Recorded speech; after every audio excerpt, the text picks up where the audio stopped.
Exposed to positive words, if you're a job applicant, your resume should be peppered with positive adjectives, e.g., assertive, energetic, decisive, passionate, resourceful.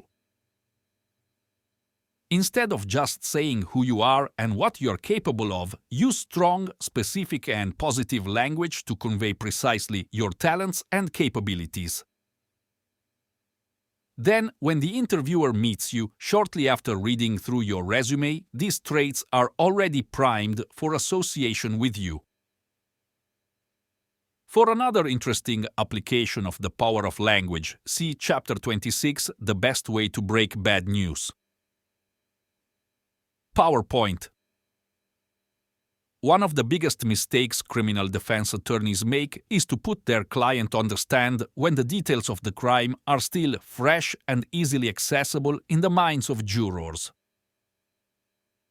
The better tactic is to put a witness or expert on the stand who uses positive and trusting language immediately prior to putting their client on the stand. In personal as well as business situations, you also want to lay the unconscious groundwork before you're introduced.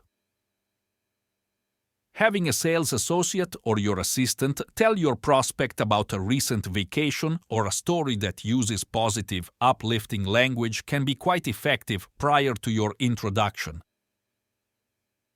For instance, she might incorporate phrases such as "beautiful view of this majestic scene," "felt completely at peace and such a sense of calm," and "security."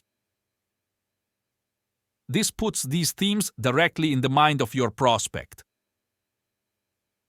Personal situations offer more of a challenge, as introducing a third party isn't always practical. One way to circumvent this is to introduce these words directly yourself in the beginning of the conversation. Even though you don't get the benefit of the primacy effect, you'll recall from Chapter 1, Get Anyone to Like You, every time the powerful influencing factor of association. These words will rub off onto you and will be unconsciously associated with you.